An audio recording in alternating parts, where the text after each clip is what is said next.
अस्सलामुअलैकुम and very good morning. I hope आप लोग ठीक ठाक होंगे, खैरियत से होंगे एंड होपफुली हमें देख भी रहे होंगे। दिस इज सुबह से आगे और मेरा नाम है आयशा यूसुफ। This is Imran Hassan. सुबह खैर। आपको मंडे बहुत ज्यादा मुबारक हो। अगर आपको अच्छा लगता है, नहीं लगता तो भी ओब्वियसली मंडे का मतलब ये है कि आपने वीक का आगाज करना है बहुत अच्छे से, पॉजिटिव नोट के ऊपर, पॉजिटिव थिंकिंग के साथ। चॉइस आपके पास नहीं, आपको करना ही पड़ेगा। Monday is the only choice we have on Monday actually. तो इसके अलावा और कोई चॉइस नहीं है। अल्लाह करे आपका दिन बहुत अच्छे से गुजरे, अच्छे से प्लान करके गुजारेंगे तो बहुत अच्छा होगा। और अब जब 10 बजे 10:02 पे जब हम शो स्टार्ट करते हैं, बहुत सारे लोगों का आधे से ज्यादा दिन गुजर चुका होगा। मैच भी स्टार्ट हो जाएगा वैसे 30 मैच तो हो चुका होगा, आई बिलीव। 10 बजे का वक्त दिया गया है, खत्म ना हो जाए, स्टार्ट तो हुई होगा। उसके ऊपर खैर हम करेंगे तसल्ली, हम उसके ऊपर डिटेल से बात करेंगे। हमारे साथ बड़े पर्टिनेंट गेस्ट भी इस बारे में मौजूद होंगे। बहरहाल आपका वीकेंड कैसा गुजरा? मेरा वीकेंड कैसा गुजरा? मेरा वीकेंड पुरसुकून गुजरा, लेकिन मेरा वीकेंड पाकिस्तान के टेस्ट की, क्या उसे कहना चाहिए, आपके पेशेंस का टेस्ट लिया। इस खदशे में गुजरा कि ये टेस्ट जो है वो क्या हम जीत जाएंगे। तो अभी फिलहाल सूरत हाल बहुत मुश्किल लग रही है। आगे क्या होता है इसमें हम बात करेंगे, लेकिन फिल वक्त अगर आप ओवरऑल वीकेंड की बात करें तो इट वाज फाइन। मुझे लगता है ये अच्छी सर्दी का आखिरी वीकेंड, थोड़ा स्लो नहीं था, अच्छी सर्दी का आखिरी वीकेंड, अच्छी सर्दी का आखिरी, क्योंकि सर्दियां गोइंग और ऐसा लग रहा था कि अब सर्दियां अलविदाई लम्हात में दाखिल हो। हमारा जितना हो सके एंजॉय कर लीजिए इन सर्दियों को, क्योंकि ये बहुत ही कम वक्त के लिए आती हैं। उसके बाद अगले साल तक इंतजार करना पड़ेगा। लेकिन ये है कि उसके बाद जो अगला मौसम आता है वो भी बड़ा अच्छा होता है।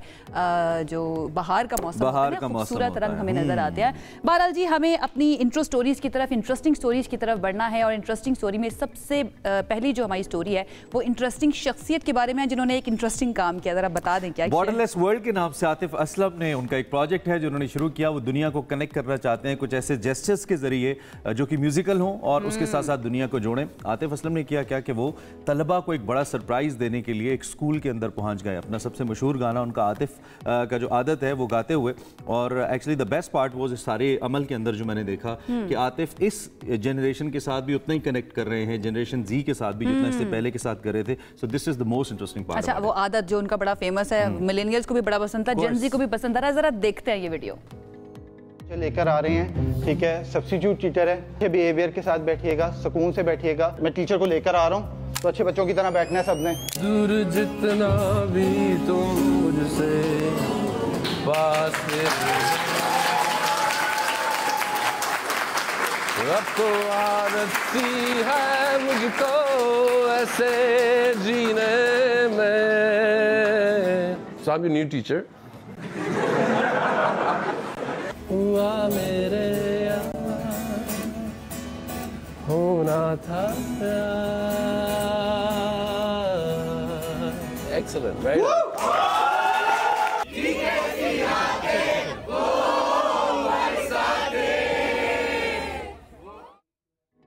जी, सो दिस द वीलॉग जो कि आप आतिफ असलम के यूट्यूब चैनल पे जाके देख सकते हैं। बॉर्डरलेस वर्ल्ड, यू खानो इस वीलॉग के डायरेक्टर है, by the way the famous YouTuber himself. और ये पूरा सिलसिला जो आतिफ ने शुरू किया, आई मीन ये बहुत ही अच्छा है। और आतिफ का ये कहना है कि मैं अपने इस प्रोजेक्ट के जरिए लोगों को वो वापस देना चाहता हूँ जो फेम की सूरत में उन्होंने मुझे दिया।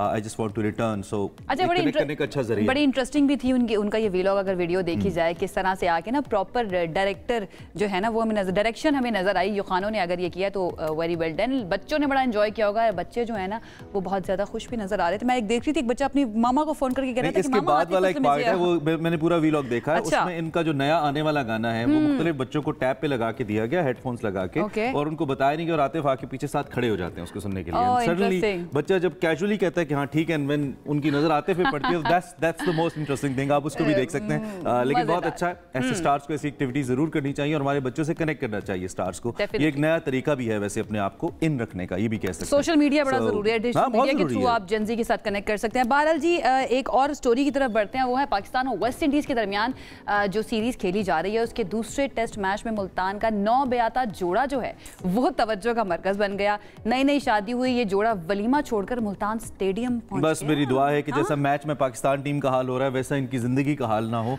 ये अपनी पूरी इनिंग्स के लिए किसी को लीड की दुआ दीजिए इनको, बेचारे है ना, बैलेंस के साथ चलें। वैसे उन्होंने ये किया कि उन्होंने शादी के कपड़े भी तब्दील नहीं किए भाई। और बाबर आजम का आई थिंक इन्होंने बाबर 56 जो उनकी शर्ट का टैग है, लेकिन बाबर ने इतना अच्छा परफॉर्म नहीं किया तो थोड़े से मायूस हुए। तो वलीमे का लग रहा है, वलीमा शरीमा खा के आए? नहीं, वलीमा छोड़कर आए या फिर वलीमा अटेंड करने के बाद आए, फुल जर्क बर्क लिबास पहना हुआ है। अच्छा, आपको इतनी मोहब्बत है कि आप अपनी शादी छोड़कर या अपनी दुल्हनिया को लेकर पहुंच जाए देखने के लिए? मेरी हो गई है, उस पर क्या है मैं कमेंट करूं, लेकिन मैं कहना ही चाहता कि हमारी तरफ से ये सलामी है आपको जो हम दुनिया को दिखा रहे हैं। तो अच्छा है भाई, पाकिस्तान में क्रिकेट का क्रेज़ इतना ज़्यादा है, एक अच्छी मिसाल है जो हम देख रहे हैं। लेकिन दूसरी तरफ ये भी है कि जैसा फिर पाकिस्तान टीम परफॉर्म कर रही है, जैसे ऊपर हमारे 4 बंदे आउट हो गए, तो मुझे लगता है कि दुल्हनिया नौ बेहाता दुल्हनिया को थोड़ी मायूसी तो हुई। आपके ना लहजे में मायूसी आ जाती है बात करते करते ना, इसलिए कि मैच हार रहे हैं ना, वेस्ट इंडीज से हार रहे हैं, अपने घर में हार रहे हैं। कोई बात नहीं है, अभी भी वक्त बाकी है, उम्मीद बाकी है, इंशाल्लाह अच्छा परफॉर्म करेंगे। हमारी दुआएं आपके साथ है, तुम जीतो या हारो हमें तुमसे प्यार है। वैसे ये भी पुराने डायलॉग हो गया, मुझे नहीं है। आगे बढ़ते हैं जी, न्यूयॉर्क लेके चलते हैं, जहाँ पर न्यूयॉर्क की शहरी जल्द ही बीमार पालतू जानवरों की देखभाल के लिए पेड लीव्स ले सकते हैं। न्यूयॉर्क में एक बिल लाया जा रहा है जो कि मोस्ट प्रोबेबली कानून भी बन जाएगा, जिसके तहत शहरी अपने लिए, खानदान के अफराद के लिए या फिर अगर उनके पास पेट्स मौजूद हैं उनकी देखभाल के लिए छुट्टियां ले सकते हैं और उनकी तनख्वाह भी नहीं कटेगी। अच्छा, दिस इज इंटरेस्टिंग। इन छुट्टियों के दौरान भी आपको तनख्वाह मिलती रहेगी। काम कहीं भी कहना है कि यह फैसला बहुत ही इंपॉर्टेंट है, क्योंकि जब लोग अपने पालतू जानवरों की सेहत की देखभाल करते हैं तो वो असल में अपनी सेहत का ख्याल रखते हैं। यानी कि आपकी जो नफ्सियाती सेहत है, आपकी जो साइकोलॉजिकल हेल्थ है, वो बहुत ज़्यादा कनेक्टेड होती है the pets that you keep. तो इस वजह से अगर आप उनके साथ फ्रेंडली रहेंगे, आपका अच्छा माहौल रहेगा, उनका ख्याल रखेंगे, तो आपको हेल्प करेगा आपकी अपनी ज़िंदगी के अंदर भी। So it's a good decision. खैर, आगे बढ़ते हैं और आगे हम बात करने जा रहे हैं कुछ मजीद स्पोर्ट्स के हवाले से। बिल्कुल ऐसी है, स्लैकलाइन स्पोर्ट्स की बात करें जिसमें कई आलमी रिकॉर्ड बनाने के लिए मशहूर एथलीट्स हैं। लूकस एंड फ्रेडी, उन्होंने 2 हॉट एयर बलून्स के दरमियान हाई लाइन वॉक मुकम्मल करने का नया आलमी रिकॉर्ड बना लिया। ये हम दिखा भी रहे हैं, आप देखिए इसमें होता क्या है, 2 हॉट एयर बलून्स हैं, उनके दरमियान एक रस्सी बंधी हुई है और उसके ऊपर चलकर ये जो है इन्होंने ये वॉक मुकम्मल की है और गिनेस वर्ल्ड रिकॉर्ड भी इन्होंने बना लिया है। मेरे ख्याल में adventurous at the same time, बहुत ही खतरनाक, और गिरे भी इसके बीच में। Oh my God. और ये मुझे वो याद है कि एक मूवी आई थी क्लिफ हैंगर, आपको अगर याद हो, उसमें बिल्कुल स्टार्ट में एक ऐसा सीन आता है और मैं तो उस वक्त से ही वो हाइट फोबिया ऐसा उस फिल्म को देख के हुआ कि अब तो खैर देखा भी नहीं जा सकता। बड़ी हिम्मत की बात है, मूवी लग रही है। ये कारनामा नवंबर में जर्मनी के शहर में उन्होंने दिया। 8000 तकरीबन 200 फीट की बुलंदी थी जहां पर ये कारनामा उन्होंने सरअंजाम दिया और Guinness book of world record में उन्हें जगह मिल गई है। भारत कामयाब हो गया, बिल्कुल कामयाब हो गई है। उन्होंने इसे अब जो है ना अब तक की सबसे खतरनाक मुहिम करार दे दिया। सोशल मीडिया पर उनकी वीडियो वायरल हो गई है, लोग बड़ा अप्रिशिएट भी कर रहे हैं। कुछ लोग कह रहे हैं कि इन लोगों का दिमाग खराब है, ये क्यों अपनी जानों को खतरे में डालते हैं। बस जो एडवेंचर के शौकीन लोग हैं ना, वो कुछ भी करने के लिए तैयार रहते हैं। बहरहाल उन्होंने अपना नाम उस बुक के अंदर लिखवा लिया, जिसके अंदर हमेशा महफूज भी रहेगा अनटिल कोई और इनका रिकॉर्ड तोड़ देता है। अब आपको एडवेंचर एथलीट की डेफिनेशन समझ आई है? जी जी, मुझे समझ आ गई है। अब आ जानी चाहिए। These are called adventure athletes. आप चाहते हैं क्या है? आप चाहते हैं क्या? अच्छा ठीक है, बताना चाहते हैं। बहरहाल जी आगे बढ़ते हैं। जर्मन एरोस्पेस इंजीनियर की बात करते हैं जिनका नाम है रोडेगर कॉख, जिन्होंने बगैर डीप्रेशराइजेशन के पानी के नीचे रहने का नया आलमी रिकॉर्ड बना लिया है। पनामा के साहिल के करीब एक ज़ेरे-आब कैप्सूल में 120 दिन गुजार चुके हैं। बड़ी बात है जी, और इस तरह 100 दिन पानी में नीचे रहने का रिकॉर्ड तोड़ दिया है।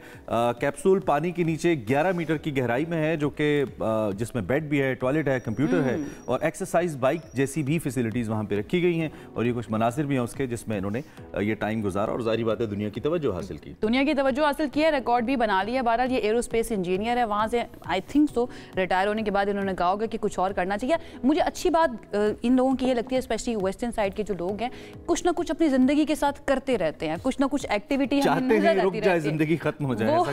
वो जिस तरह से हमारे यहाँ पे जो हम अक्सर जिक्र करते हैं ना कि आफ्टर 40 आफ्टर 50 लोग कहते हैं कि बस जी जिंदगी खत्म हो गई, बच्चों की शादियां हो जाए, यही जो है ना हमारी कामयाबी होगी। लेकिन वहाँ पर लोग अक्सर अपनी ज़मीनें जायदादें बेचकर जो है ना निकल जाते हैं पूरी दुनिया घूमने के लिए या फिर इस तरह की एक्टिविटीज़ करना शुरू कर देते हैं। This is very important. मुझे लगता है आपको ज़िंदगी ज़ाया नहीं करनी चाहिए। अच्छा जी, हमने अमेरिका में ही रहना है अभी और अमेरिका से अपनी खबर आपको देनी है और वो ये है, और जो कि बड़ी इंटरेस्टिंग भी है क्योंकि वो हमसे रिलेटेड भी है। साबिक टीवी मेज़बान और तज्जियाकार पीट हेग्सेथ ने अमेरिका के नए वज़ीर दिफा का ओहदा हमारे लिए बड़ी हौसला अफजा खबर है। कभी जिंदगी में मौका मिले तो हम भी किसी अहम ओहदे पे आ सकते हैं। दो वी आर नॉट। अच्छा, क्या बनना चाहेंगे? वज़ीर दिफा बनना चाहेंगे, वज़ीर खारजा, वज़ीर दाखिला, क्या बनना चाहेंगे? या इसके अलावा कोई और वज़ीर? मौजूदा तो जितने हैं उनमें से कोई भी नहीं है। नहीं, वैसे ही कौन सा कलमदान मैं किसी अच्छे से इदारे का चीफ बनना चाहूंगा। अच्छा, अगर आप ख्वाहिश पूछ रही हैं, अच्छे से इदारे का चीफ बनना चाहूंगा। ठीक है, मतलब वज़रा क्या बनना है। खैर, अमेरिकी सेनेट की जानिब से तौसीक किए जाने के बाद पीट के हवाले से हम आपको बता रहे हैं, उन्होंने अमेरिका के डिफेंस सेक्रेटरी का हलफ उठा लिया है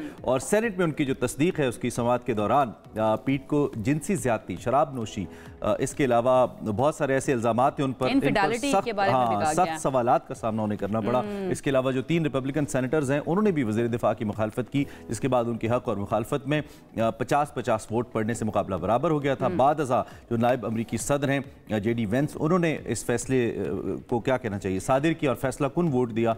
ये मुझे इससे स्क्विड गेम याद आ गया, वो फैसला कुन वोट आ गया, स्क्विड गेम याद आ गया। इसके अलावा आपको पता है कि ये फॉक्स न्यूज़ में रिसेंटली मौजूद थे, वहाँ पर इन्होंने बड़ी ट्रांसमिशंस वगैरह की और फॉक्स बड़ा पसंदीदा चैनल है ट्रंप का। तो ये कुछ झलकियाँ नजर आ रही हैं आपको पाकिस्तानी सियासत की? पाकिस्तानी सियासत की इन अ सेंस कि इतनी कंट्रोवर्शियल शख्सियात अगर अमेरिका चलाने जा रही हैं, खासतौर पे ट्रंप का हिमसेल्फ अगर आप जिक्र कर लें या फिर पीट की हम बात कर रहे हैं, तो पता नहीं सूरत हाल किस जानिब जाएगी, कानून साजी कैसी होगी और फिर वो लोगों का ट्रस्ट कैसे बिल्ड होगा जो एक कैरेक्टर्ड पर्सनालिटी। अमेरिकन्स ने अगेन सेलेक्ट किया है ट्रंप को, तो देखना पड़ेगा कि अमेरिकन आम अमेरिकी जो है ना वो क्या सोच रहे हैं। वापस आ जाते हैं अपने मुल्क के अंदर और कुछ ज़रा आपको बताते हैं मारूफ रैपर तलहा अंजुम के बारे में कुछ हुआ है उनके साथ, कोई वाकया पेश आया है। वो क्या वाकया था? वाकया पेश आया है कि तलहा अंजुम बहुत गुस्सीले आदमी है, हर जगह गुस्से का इजहार करते हैं।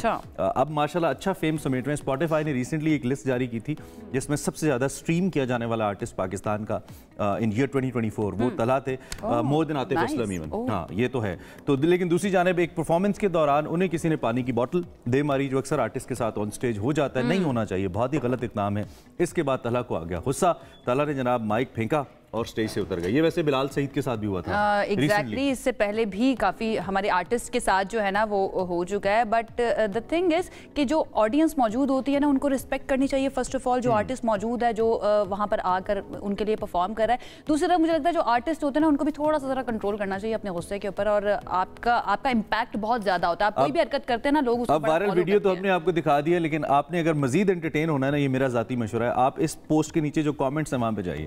अब वहाँ पे जो कमेंट्स हैं इतने इंटरेस्टिंग है। कुछ लोगों ने कहा कि हमें तो तलहा को स्टेज से हटाने का नुस्खा पता चल गया कि एक बोतल मारो तलहा गायब। ऐसा है, लेकिन अल्टीमेटली काबिल मजम्मत बात है। ही इज एन आर्टिस्ट और एक आर्टिस्ट की रिस्पेक्ट होनी चाहिए। अगर आपको कोई अच्छा नहीं लगता तो आप उसे देखने ही क्यों जाते हैं, वो भी टिकट्स खरीद कर। और अगर चले भी जाते हैं तो बाकी जितने सारे लोग उससे एंटरटेन हो रहे होते हैं, आप फिर उनका भी हक छीन लेते हैं। अगर वो आर्टिस्ट स्टेज छोड़ के चला जाता है तो बड़ा मुश्किल हो जाता है। बहरहाल एक नाखुशगवार वाक़या है Talha, we stand with you यार, और आप स्टेज छोड़ के मत जाएं, क्योंकि बहुत सारे लोग आपको चाहते भी तो है ना, एक दो की वजह से शो खराब नहीं होना चाहिए। Picture and show must go on. Karachi के ताजिर भी कुछ चाहते हैं। वो मरियम नवाज चाहते हैं। अच्छा वो मरियम नवाज चाहते हैं। कराची के ताजिर मरियम नवाज चाहते हैं। कुछ अरसे के लिए मरियम नवाज हमें दे दें और मुराद अली शाह आप रख लेंगे। हम नहीं कह रहे, कराची के ताजिरों ने, विफाकी वजीर है एहसन इकबाल, उनसे ये दिलचस्प मुकालमा किया। पर ये मुकालमा सुनो, इसके बाद आके इस पर जरा तबसरा करते हैं। कुछ अरसे के लिए लेकिन हमने मरियम हमें दे दे और मुराद अली शाह हमने कराची में अमन कायम किया। इसके जो तर्जुमान है उनकी एक स्टेटमेंट मैंने सुनी, बड़ी सीखपा नजर आई। उन्होंने कहा कि खुशामदी हैं, किसी खुशामदी जो ताजिर थे उनसे अपनी मनपसंद स्टेटमेंट दिलवाई गई। हालांकि ऐसा नहीं लगता कि स्टेटमेंट दिलवाई गई है, बरजस्ता हो सकती है, अजराए मजाक भी हो सकती है, लेकिन बाहर स्टेटमेंट तो है। ताजिरों ने इस बात का इजहार तो किया है। और मरियम आई बिलीव जितनी social media enthusiast Maryam Nawaz हैं तो खुश तो हुई होंगी इसको सुन के, खुशी तो बड़ी हुई होगी उनको। बहरहाल जी खुश होना बनता भी है अगर कराची के ताजिर इस तरह की बात करें। और अब उनका कहना यह है कि क्योंकि पॉलिसीज के बारे में तनकीद भी किया उन्होंने। एहसन इकबाल साहब ने कोई जवाब तो नहीं दिया, बट वो मुस्कुरा दिए। एहसन इकबाल साहब ने ऐसे ठीक ही किया, अगर जवाब देते तो वो विफाकी वजीर है, सूबाई होते तो शायद जवाब दे सकते, क्योंकि सूबाई हुकूमत को किसी की इमदाद नहीं चाहिए, विफाकी हुकूमत को पीपल्स पार्टी की सपोर्ट चाहिए। एहसन इकबाल साहब सियाने आदमी है। खैर हमने कहा आपके साथ शेयर करें। अभी क्विक ब्रेक लेते हैं, ब्रेक के बाद वापस आते हैं। अब मौज़ूआत पे तफसीलन बात करेंगे कि क्या सूरत हाल चल रही है, खास तौर पे मैच को डिस्कस करेंगे। Stay with us.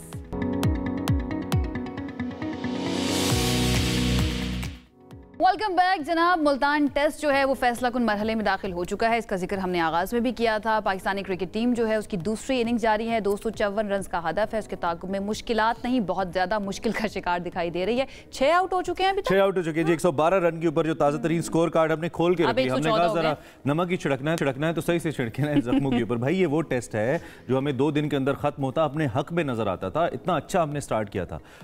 फिर हम कभी रिव्यूज़ नहीं लेते, फिर वही हमारी जो एक डिफेंसिव अप्रोच है ना, उसके तहत फिर आप देख लें क्या हालत है। तो मैं आपको सिर्फ एक ओवरव्यू दे दूं। 154 115 पाकिस्तान ने पहली इनिंग्स में 154 रन बनाए थे, ऑल टीम आउट हो गई थी, उसमें भी हम लीड दे बैठे थे तकरीबन कुछ 6-7 रन की। और अब 115 पे 6 खिलाड़ी पाकिस्तान के आउट है, 4 विकेट्स बाकी हैं जीतने के लिए। Still we need 139। और ये जो मौजूदा पेयर मौजूद है क्रीज के ऊपर, इसके ऊपर बड़ा इन्हिसार किया जा सकता है अगर ये वक्त गुजार जाए। लेकिन फिल वक्त सूरत हाल पहले तो इन्हें मुश्किल नजर बॉलर्स पे किया जा रहा था, लेकिन जब अब भी बॉलर पे है, नीचे टेल एंडर्स अभी भी बॉलर पे ही है, लेकिन जो ओपनर्स थे, जो मिडिल ऑर्डर था, उन्होंने क्या किया इसके ऊपर बात कर लेते हैं। और हमारे साथ कौन मौजूद है? हमारे साथ बिल्कुल डॉक्टर नोमान नियाज साहब मौजूद है। आप एक्शन मुलाहिजा कर सकते हैं 10 स्पोर्ट्स के ऊपर ऑफ कोर्स, और डॉक्टर नोमान हमारे साथ मौजूद है। अगर तबसरे सुनने हैं तो हमारे पास आ जाइए, और मैच देखना है तो 10 स्पोर्ट्स पे चले जाइए। वेलकम साहब, क्या हाल है? बिल्कुल ठीक ठाक जी। Glad to have you. Match तो डेफिनेटली आप देख रहे हैं? डेफिनेटली मैच नहीं, वो हम अक्सर सियासी सवाल करते हैं ना, आप कैसे देखते हैं?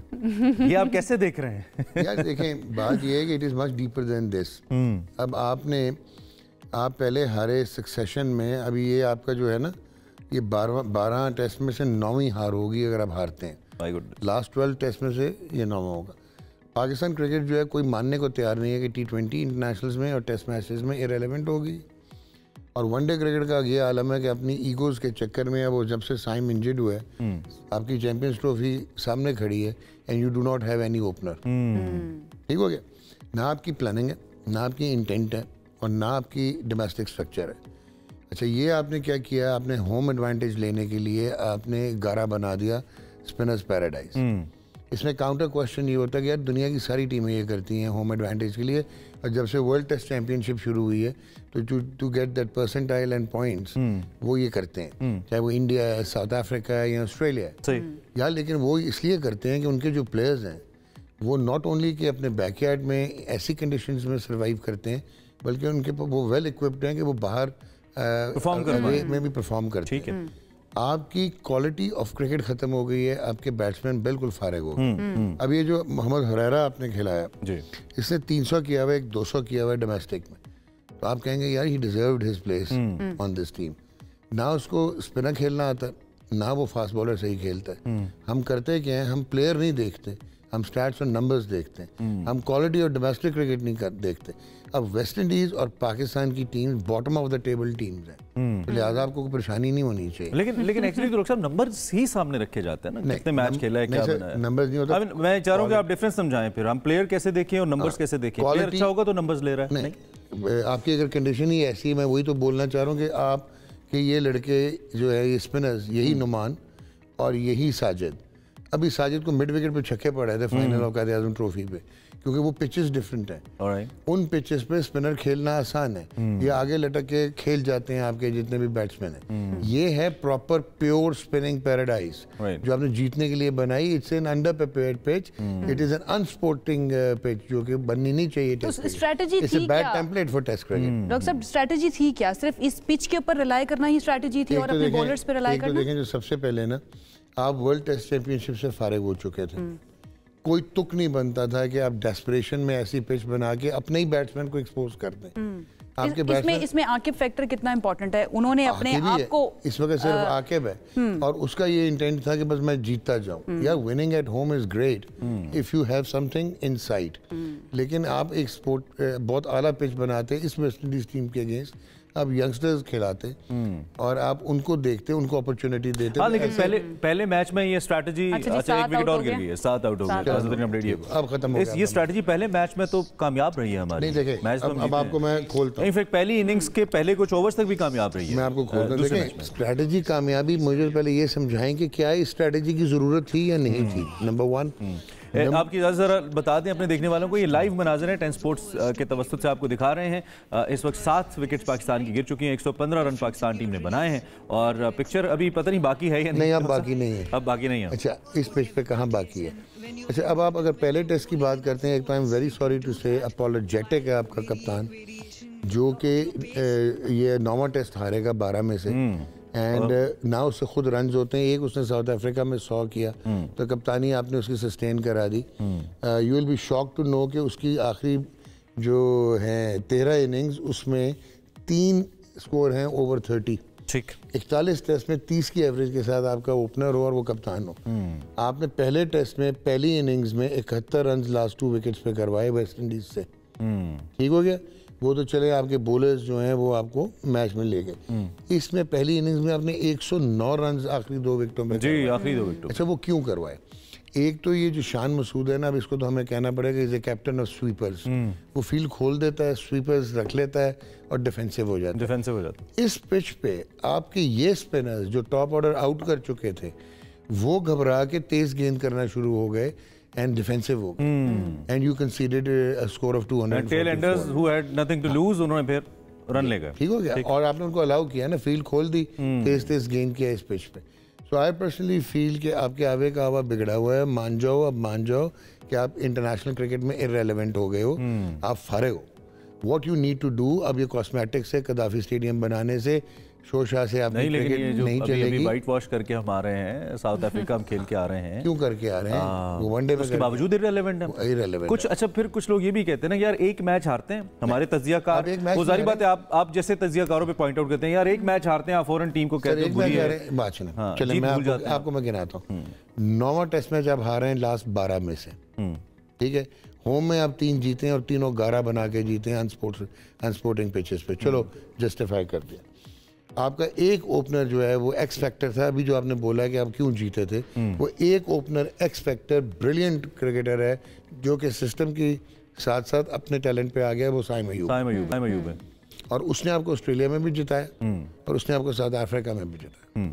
हारिस रऊफ ने बॉलिंग की, ठीक है, फाइन, वनडे बॉलिंग उसने अच्छी कर दी कंडीसिव कंडीशंस में। आपके पास ना कोई टेस्ट मैच ओपनर, ठीक है, आपके पास ना कोई मिडल ऑर्डर। एक साउथ शकील है जो कि आज तो नहीं उसने रन्स किए, लेकिन वो वो स्पिनर्स को बेताशा अच्छा खेलता है। सलमानी अली आगा अगेन बहुत लिमिटेड सामने आ रहा है। यही कमरान गुलाम था जिसकी 50 की फर्स्ट क्लास में एवरेज थी। ये रिफ्लेक्ट करता है आपकी फर्स्ट क्लास क्रिकेट को कि यहाँ पे वो मैं कहता हूँ ना राशिद को रोज कि विंगी लता थे पुल्स मुकाबले, उसको समझ नहीं आ रही कि उसने कैसे सस्टेन करना है हाईएस्ट ईयर पे। और ये माठी टीम है, आपने जुमेल वॉरिकन को, आपने केविन सिंक्लेयर को वर्ल्ड क्लास स्पिनर बना दिया यार। वॉरिकन ने क्या किया, डिसीव कर रहा है एयर में, कभी 70 पे गेंद करता है, कभी 67 किलोमीटर पे, कभी 80 पे, कभी 90 पे, और आप हारे हुए हैं। तो डॉक्टर साहब इस वक्त जो हमारे पास प्लेयर्स मौजूद हैं उसमें फेवरेबल कॉम्बिनेशन जो है टेस्ट के लिए वो कौन सा हो सकता है? यही है आपके बेस्ट स्लॉट है। अनफॉर्चुनेटली क्या किया जा सकता है? वही तो बार बार कह रहा हूँ कि टाइम आ गया है ना, गेट बैक टू रियलिटी, ठीक है। इल्यूजन्स में से निकलें, ये पेंट करना, लेपापोती करना बंद करें। ये स्टेडियम्स को, यार उन स्टेडियम में कौन खेलेगा जब आपके पास प्रोडक्ट ही नहीं है? लेकिन हम सब के जो GOAT हैं, गॉट हैं, बाबर आजम साहब, वो भी तो परफॉर्म नहीं कर रहे। देखें, लेटली हम ये कह रहे थे कि कम से कम बाबर को अब थोड़ा सा, इस मैच में भी आई बिलीव मिला के बाबर ने कोई 31-32 रन बनाए। चलें, आपने बड़ा अच्छा क्वेश्चन पूछा, मैं बड़ा क्लियर कर देता हूँ। बाबर एक जनरेशनल टैलेंट है, बिल्कुल है। बाबर एक आउटस्टैंडिंग रिज्यूमे के साथ उसने परफॉर्म किया। जो भी फैक्टर्स थे, खुद ख़राब हुआ और उसको ख़राब करने वाले भी बहुत थे, ठीक हो गया। खुद ख़राब कैसे हुआ कि पहले इसमें एक आदत थी कि रेक्टिफाई करता था अपने मसाइल को और फोकस था क्रिकेट। बाद में probably he has become bigger than what he is. अब उसका करियर इस वक्त टोटल डिसअरे में है और वो सिर्फ इसलिए खेल रहा है, एक प्रीवियस रिज्यूमे और अर्ली प्रॉमिस, और दूसरा उसकी रिप्लेसमेंट ही कोई नहीं है। सो दैट इज़ द, इतनी बड़ी उसके पास अपॉर्चुनिटी है टू कम बैक और टू शो द वर्ल्ड के उसमें पोटेंशियल है। कुछ क्रिकेट एनालिस्ट जो है ना डॉक्टर साहब, वो ये कह रहे हैं कि बाबर जो है ना उनकी ईगो भी बहुत बड़ी हो गई है, जिसकी वजह से वो किसी को सुनते ही नहीं है। बोला ना कि जब आप किसी की सुनेंगे नहीं, and if you think that you are bigger than the game itself, वो तो बड़े बड़ों को खा गई यार, ठीक है। तो ये ओके, अब इस वक्त बाबर को इंट्रोस्पेक्ट करना है, वो फ्रिंजेस पे खड़ा है, यहाँ वो हिस्ट्री हो जाएगा और कोई उसको याद नहीं रखेगा। आपको क्या लगता है क्या करना चाहिए उनको? What should he actually do? He should get back to first class cricket, one. अच्छा। He should pick up a coach जो भी है जिस पे ट्रस्ट करना है, अपने आइडेंटिफाई करे कि उसके प्रॉब्लम्स क्या, उसके बड़े ग्लेयरिंग प्रॉब्लम्स हैं। अच्छा। खब्बे पे अंदर आते हुए स्पिनर पे बहुत बड़ा प्रॉब्लम है। कल अब मैं तो नहीं एक्सपेक्ट करता था बाबर आजम से, इस पिच पे आप आगे चले जाएंगे और वो सिली पे कैच हो गया। So he needs to revisit his method and he needs to believe that he is completely in shambles and his career is in disarray. You think is it possible जिस लेवल पर या जिस fame पर वो हैं, जो star वो बनाया हुआ है उनको, वहाँ से वापस आना, थोड़ा सा बैक स्टेप लेना और सोचना? वो लेवल और फेम किस चीज ने दिया जी? क्रिकेट ने, उनकी क्रिकेट ने। तो वो अगर आप रन ही नहीं कर रहे, आप परफॉर्मेंस ही नहीं कर रहे। I'm just asking कि is it possible अगर हम हिस्ट्री को देखें, पास्ट को देखें? He has to realize, लेकिन जो जिस अभी तक जो उसका बिहेवियर है उस पर तो आई पर्सनली फील कि ही सेल्फ इन्फ्लिक्टिव, ठीक है। और यही मैं बार बार कह रहा हूँ, अब आपको टूल्स इंटीग्रेट करने पड़ेंगे, टीयर सिस्टम को आप रीऑर्गेनाइज करें, नेपोटिज्म बंद करें। इवन आपकी HR जो है, मतलब यार आप इस क्रिकेट बोर्ड में अगर एक पोलो की कमेंट्री करने वाला और एक hotel management expert international cricket का डायरेक्टर होगा तो व्हाट डू यू एक्सपेक्ट? आजकल आपका रियल टाइम डाटा है, बायोमैकेनिक्स है, किनेसियोलॉजी है, सुप्रीम फिटनेस है, ठीक है, उसके बाद आपकी न्यूट्रिशन है, उसके बाद आपकी ये मल्टी डायमेंशनल जो हैं वो इंटीग्रेट करते हैं आप। इनफैक्ट मैं तो वो फिजियोथेरेपिस्ट के बारे में भी सुना था, वो भी क्वालिफाइड नहीं है जो इस वक्त आपका तो पूरा मेडिकल पैनल ही जो है जी, आजकल दुनिया जो है वो sports physiologist, sports medical specialist, different किस्म के रिहेबिलिटेशनिस्ट पे जाता है। Isn't it a slap on your face कि Saim Ayub is not being rehabilitated in Pakistan, rather his rehabilitation is being done। हाँ, लेकिन वो अगर यहाँ पे होता तो फिर हम कहते हैं बाहर करियर खत्म हो जाता, नहीं सर करियर खत्म हो जाता, करियर खत्म हो जाता। अच्छा खैर, ये डॉक्टर साहब की इन्फॉर्मेशन बेस्ड चीज़ें हैं जो क्रिकेट बोर्ड के ऊपर इनकी तनकीद है, सो क्रिकेट बोर्ड अगर कुछ कहे तो डॉक्टर साहब को कहे, हमें ना कहे। अच्छा डॉक्टर साहब, वेस्ट इंडियन टीम के बारे में इन पर्टिकुलर अगर हम बात मेरी क्रिकेट बोर्ड पे भी तनकीद नहीं है, मेरी सिस्टम पे तनकीद है कि यार अब आपके सामने आ गया है, आपको नजर आ गया कि अब आपको ये जो आप रेजिस्टेंस टू चेंज को ख़त्म करना पड़ेगा और आपको अडेप्ट करने पड़ेंगे जो मॉडर्न टूल्स हैं, अदरवाइज आप फारिग हो जाएंगे। ठीक। और आपके सामने ये वही क्रिकेट टीम है जो दुनिया में राज करती थी। आप जीतते थे यार आप साउथ अफ्रीका और ऑस्ट्रेलिया में एक टेस्ट मैच जीते, 19 हारे हैं पिछले 2009 से लेके अब तक। अब मुझे बताएं। अच्छा, वेस्ट इंडियन क्रिकेट टीम भी एक टाइम वो टीम थी जो दुनिया पे रूल करती थी। वेस्ट इंडियन क्रिकेट टीम की ये जो प्लेइंग 11 है, ये जो प्लेइंग स्क्वाड हमारे पास आया, इसके बारे में क्या टेक है आपका? वेस्ट इंडीज टीम सिर्फ एक T20 की टीम रहेगी। उनका एटीट्यूड जो है, उनकी क्रिकेट खत्म होगी। उनका भी प्रॉब्लम आया था कि उनके पास इंफ्रास्ट्रक्चर का इशूज थे, क्योंकि वो 9 आइलैंड्स के डिफरेंट गवर्नमेंट्स हैं, डिफरेंट कल्चर्स हैं, डिफरेंट इकोनॉमीज हैं। वो उनको वेस्ट इंडीज क्रिकेट बोर्ड को उनको काबू करना पड़ता है। उनकी अपनी पॉलिटिक्स थी, they did not treat their legends right. उनका जितना भी स्पिलेज हो रही है, जितना भी यूथ टैलेंटेड था, वो अब यूएस जाता है क्योंकि क्रिकेट में अपॉर्चुनिटी नहीं है इन वेस्ट इंडीज, तो वो बेसबॉल और बास्केटबॉल की तरफ जाता है और यूनिवर्सिटी एथलीट्स बनते हैं ताकि उनका फ्यूचर इन यूएस हो। क्रिकेट खत्म हो चुकी है वेस्ट इंडीज की, ठीक है, ये कोई टीम नहीं है, ये सर्वाइव ही नहीं कर सकती थी। और दूसरा हमने इनको नामालूम अफराद की टीम कह रहे थे, ये टीम जीत रही है। हमने शान को बहुत अरसे तक सस्टेन किया एज अ कैप्टन। अभी इस सीरीज के बाद क्या फ्यूचर नजर आ रहा है आपको पाकिस्तान टेस्ट टीम के कैप्टन के हवाले? If he loses this test match, मुझे नहीं पता है इनको, इनके साथ ज्यादती करोगे यार अगर इनको आप कप्तान आगे सस्टेन करोगे। पाकिस्तान में इस वक्त सरफराज अहमद के जाने के बाद अगर कोई कैप्टन है, चाहे वो अच्छा है या जो बुरा है, that is Mohammad Rizwan, and he should be your captain. तीनों फॉर्मेट का कैप्टन होना चाहिए, ठीक है। और होता नजर आता है आपको? होगा ऐसा होना चाहिए क्योंकि अब तो मजबूरी हो जाएगी, आप अब तो मजबूरी हो जाएगी इसके बाद। ठीक है डॉक्टर साहब, थैंक यू वेरी मच, बहुत शुक्रिया आपने अपना एक्सपीरियंस हमारे साथ शेयर किया जी। मैच जारी है स्टिल, कहते हैं ना क्रिकेट तो लास्ट बॉल तक जारी रहती है। जी जी, और हमारे फेमस फॉर्मर कैप्टन है, कहते हैं आखिरी बॉल तक मुकाबला करना चाहिए, तो करना चाहिए। आखिरी बॉल तक पहुंच ही गए हैं हम ऑलमोस्ट, आखिरी विकेट तक पहुंचने वाले हैं बस। 8 विकेटें गिर चुकी हैं और मैच जारी है मुल्तान के अंदर। मुझे तो अफसोस उस दूल्हा दुल्हन का हो रहा है जो स्पेशली बेचारे देखने गए। बहरहाल उनके लिए बड़ा यादगार भी रहेगा कि अपने वलीमे में गए थे वो देखने के लिए, लेकिन उसके बावजूद पाकिस्तान हार गया। रिजवान हो चुके हैं आउट, 8वीं अभी नहीं हार है, हारने वाला। अच्छा भाई, 8वीं विकेट हो गई ना, रिजवान जो है ना वो भी आउट हो गया, उनके ऊपर रिलाई कर रहे थे भाई। टेल एंडर्स आखिरी वेस्ट इंडियन अगर कर सकते हैं, मैं आपको ये नहीं कहूंगी कि उम्मीदें आप डिलूजनल फील हो रहे हैं मुझे यहाँ पे ना। एक ब्रेक हमें लेनी है, लेकिन हमने आपको ये भी बताना है कि हम नेटवर्क जो है उसकी 20वीं 20th एनिवर्सरी जो है ना वो इस वक्त जारी है, उसको मनाया जा रहा है। और ये जो है ना ये मुझे छोड़कर गए भी थे कराची में। आप जरा बताएं कहाँ गए थे, क्या बस जी कराची में आपको मालूम है हम मुख्तलिफ तकरीबात आपके साथ शेयर कर रहे थे। एक तो बड़ी ज़बरदस्त तकरीब हमारी सिंध असेंबली में हुई थी जिसमें हमने कोलैबोरेट किया था, कुछ फ्यूचर विजन की बात हुई थी हम एडमिनिस्ट्रेशन की तरफ से, सिंध की पार्लियामेंट की तरफ से, और एक बहुत बड़ा इवेंट जो है वो गवर्नर हाउस के अंदर हुआ था। वहाँ पे बंदा नाचीज़ मुख्तलिफ सेलिब्रिटीज़ से वो एक क्या कहना चाहिए आंखों में ख्वाब लिए पहुँच गया। मैंने कहा ज़रा देखो तो सही लोग क्या कर रहे हैं, कैसे लग रहे हैं, क्या बात कर रहे हैं। हमने जब वापस आना है आज ही के शो में आपको वो पूरा हिस्सा हम दिखाएंगे क्या बात हुई। बड़े ज़बरदस्त लोग और बड़ी ज़बरदस्त सोचों के साथ उस तकरीब के अंदर आए and that was one of the best events I have ever attended. I hope कि आपको भी अच्छा लगेगा। लेकिन फिलहाल एक ब्रेक लें, ब्रेक के बाद आते हैं और आपको देखते हैं। Welcome back. प्रोग्राम का ऑलमोस्ट आखिरी हिस्सा है, old generation versus new generation. एक बात चलती रहती है, हमने कहा इस मौजू को जरा लेकर आते हैं, किसी एक्सपर्ट से पूछते हैं कि जो एक जनरेशनल गैप हमें नज़र आता है, सोच का फ़र्क नज़र आता है, ये किस हद तक है, तर्ज ज़िंदगी किसका ज़्यादा दुरुस्त है, जो कि हमसे पहले वाले जो हैं वो ख़ुद को ठीक कहते हैं, हम अपने आने वालों से ज़्यादा ख़ुद को ठीक कहते हैं, हमारे जो अब नेक्स्ट जनरेशन है वो कहती है नहीं आपको तो नहीं पता, हमें ज़्यादा पता है। तो हमने कहा कि इस गैप को एड्रेस करते हैं। ये मौजू ऐसा है जो ज़ेर बहस रहता है लेकिन कोई हल नहीं निकलता। तो हमने कहा कि ज़रा ये निकालें कि बुनियादी वो वजूहात क्या हैं जिस पे ये बहस शुरू होती है और इस जनरेशन गैप को कम कैसे करें। इस आइडिया को एक्सप्लोर करते हैं कि किसका जो जनरेशन है ना वो ज़्यादा बेहतर तरीके से जिंदगी। हमारे साथ मौजूद है डॉक्टर शगुफ्ता फिरोज साहिबा, जो इस सारे मामले के नफ्सियाती और माशरती पहलू के ऊपर थोड़ा सा ज़रा हमें बताएंगी, थोड़ा सा एक्सप्लेन करेंगी। Thank you so much doctor साहिबा हमें ज्वाइन करने के लिए। ओल्ड जनरेशन, न्यू जनरेशन, सबसे पहले तो ज़रा आप ये हमें बताइए ना, अपना आइडिया हमारे साथ शेयर करें कि किसका तर्ज ज़िंदगी जो है ना वो ज़्यादा दुरुस्त है।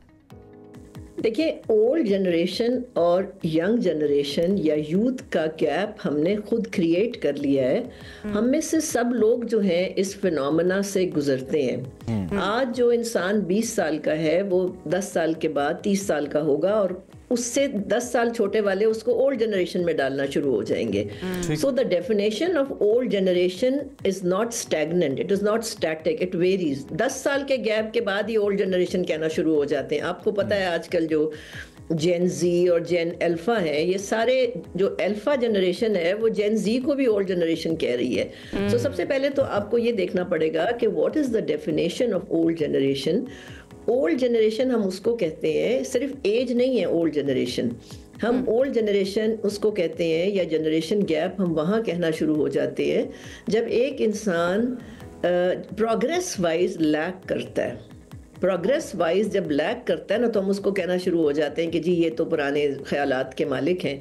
और हम और जो आप ही के घर के अंदर ये सब कुछ हो रहा होता है कि आपके जो बच्चे होते हैं जो आपसे ज़ाहिर है कोई कम से कम 15-20 साल छोटे होते हैं, वो आपको डिक्लेयर कर देते हैं कि जी आप ओल्ड जनरेशन है। उन्हीं बच्चों के अंदर अगर 4 बहन भाई हैं तो जो बड़ा भाई होगा वो छोटा वाला उसको भी ओल्ड जनरेशन डिक्लेयर करेगा।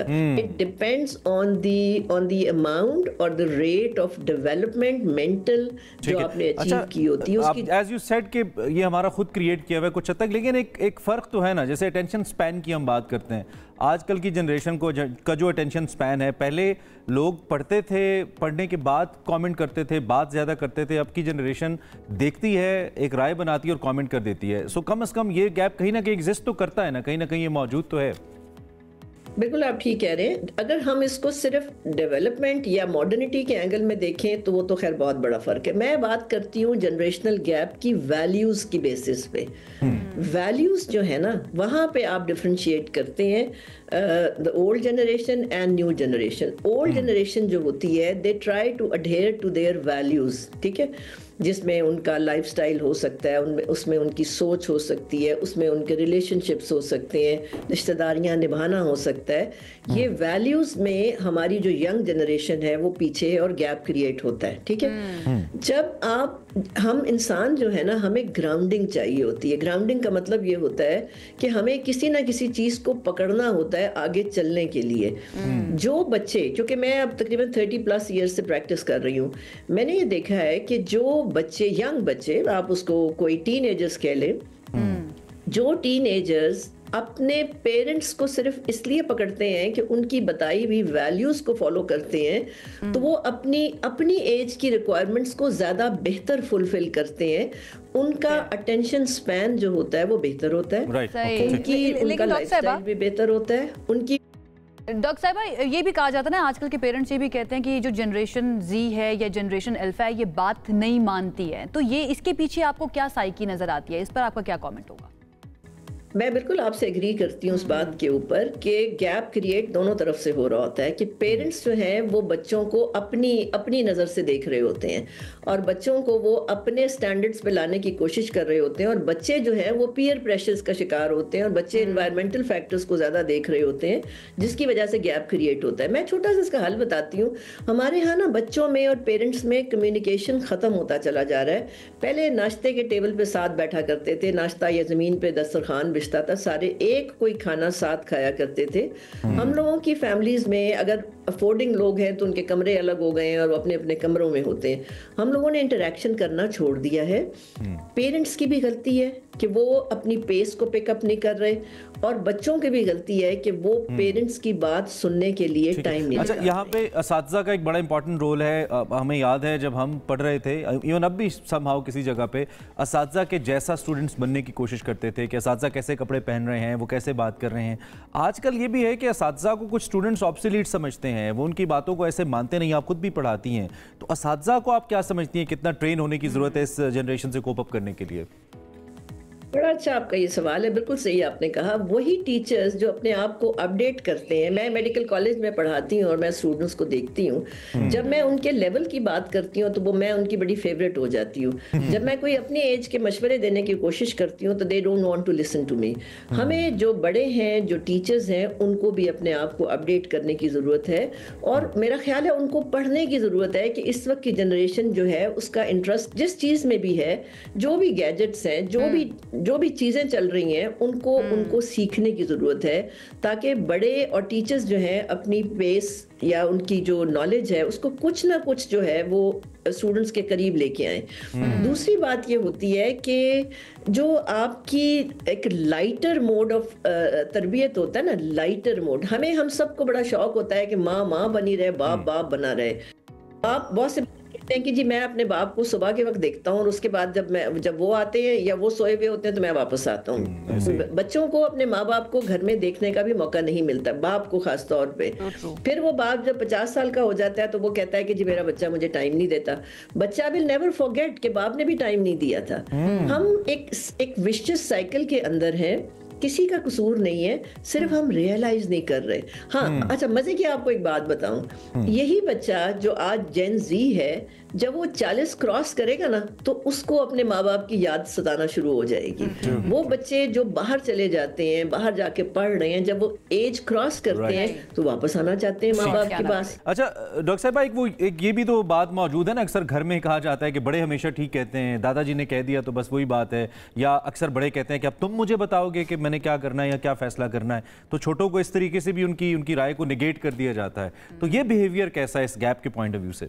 ये जुमले ठीक नहीं है ना, यही तो गलत हो रहा है। जब हम सरकास्टिक वे में अपने बच्चे को ये कह देते हैं कि तुम सिखाओगे, तो फिर वो बच्चा, यू क्रिएट अ गैप। जहां तक आपने अभी पुरानी चीजों की बात की, मुझे बड़ी एक मजे की एक एग्जांपल याद आई है। आप देखिए, ये जो विंटेज कार्स होती हैं, हम पुरानी चीजें छोड़ते नहीं हैं, हम पुरानी चीजें पसंद करते हैं। Why do we go for antique collection? Why do we go for museums? वहाँ पुरानी चीजें पड़ी होती हैं। कहने का मकसद ये है कि हम पुरानी चीजों को छोड़ते नहीं हैं। हमारे पास अपने दादा परदादा की पिक्चर्स होती हैं तो हम बड़े फखरिया बताते हैं कि ये हमारे दादा थे, ये फलां थे, ये फलां थे। कहने का मकसद ये है कि नो, वी कम से कम पाकिस्तान, बल्कि मेरा ख्याल है तमाम, as a human being we love our elders और आवर सीनियर्स। हमने अपने बिहेवियर से गैप क्रिएट। डॉक्टर साहब, ये जो गैप है दोनों जनरेशंस के दरमियान, ओल्ड या न्यू जनरेशन के दरमियान, इसको तो हमने आइडेंटिफाई कर लिया। अब इसके रीजन की जरा बात कर लेते हैं, इसके पीछे साइकी जो है उसकी जरा बात कर लेते हैं। क्या पेरेंट्स जो हैं वो चाहते ही नहीं है कि अपनी यंग जनरेशन या जो उनसे छोटे हैं उनकी साइकी को समझें और समझने की कोशिश करें? तरबियत के अंदर मॉडर्निज्म क्यों नहीं आ रहा हमारे यहाँ? जी देखिए, जो यंग पेरेंट्स होते हैं ना, वो भाग रहे होते हैं अपने बच्चे को हर किस्म की आसाइश देने के लिए। ठीक है, उनके पेरेंट्स ने अगर किसी जरा लो लेवल स्कूल में पढ़ाया है, मतलब कोई ब्रांडेड स्कूल नहीं था, तो वो अपने बच्चे के लिए किसी ब्रांडेड स्कूल में जाना चाहेंगे, जिसके लिए उनको ज्यादा कमाना पड़ेगा। जब वो ज्यादा कमाने की जो रेस है ना, उसकी वजह से गैप क्रिएट होता है। माँ जो होती है, माँ is a machine eight house, जो सब कुछ मैनेज कर रही होती है। उसके पास टाइम नहीं होता, वो सिर्फ खाना पकाना इनमें लगी होती है। उसके पास टाइम नहीं होता कि वो बच्चे के पास बैठे और बच्चे से बात करे, सुने, उसकी स्टोरी ही सुन ले कि आज सारा दिन क्या हुआ। मैं सिर्फ माओ को इतना ही कहती हूँ कि आप, या बाप को भी यही कहती हूँ कि आप बैठ के ना पूरे दिन की कहानी सुन लिया करें, इतना भी काफी है। आप नो कमेंट्स, जो बच्चे ने किया कोई बात नहीं, आप बैठे और आप सिर्फ जब पूरे दिन की उसकी स्टोरी सुनेंगे ना, आप लोगों की बॉन्डिंग शुरू हो जाएगी। तो जो आप बात कर रही हैं ना कि नहीं समझते और एक गैप्स है, वो हैं अपनी जगह पे। यंग पेरेंट्स जो होते हैं भाग रहे होते हैं और एक एज पे जाके उन्हें अफसोस होता है कि उनका बच्चों के साथ गैप क्रिएट हो गया।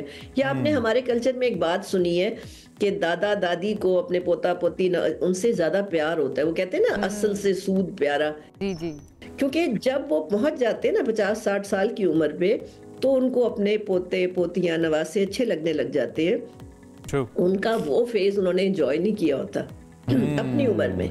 वो फिर उस गैप को फिल करते हैं अपने पोता पोती को हैंडल कर। ये मौजूद ऐसा है कि इस पे मजीद बात करने का जी चाहता है और बहुत ज़्यादा बात करने का जी चाहता है, चूँकि वक्त की ज़रूरत बहुत ज़्यादा है। जिन अवामिल की जानिब आपने निशानदेही की है या हमने सवालात के ज़रिए जिन पे बात करने की कोशिश की है वो बहुत ज़्यादा है हमारे माशरे के अंदर, और मेरे ख्याल में बात करके इस गैप को एज यू सेड कम किया जा सकता है विद द गुड कम्युनिकेशन। बहुत ज़रूरी है कि इस पर बात हो। खैर, आपका बहुत शुक्रिया, आपने वक्त दिया। इंशाल्लाह आइंदा भी आपसे बात होगी। इस वक्त प्रोग्राम का वक्त अपने इख्तिताम को पहुंचा है। अगर अच्छा लगा तो फीडबैक दीजिएगा, अच्छा नहीं लगा तो फिर भी दे दीजिएगा। कल मिलते हैं, बताइएगा जरूर। अल्लाह हाफिज़।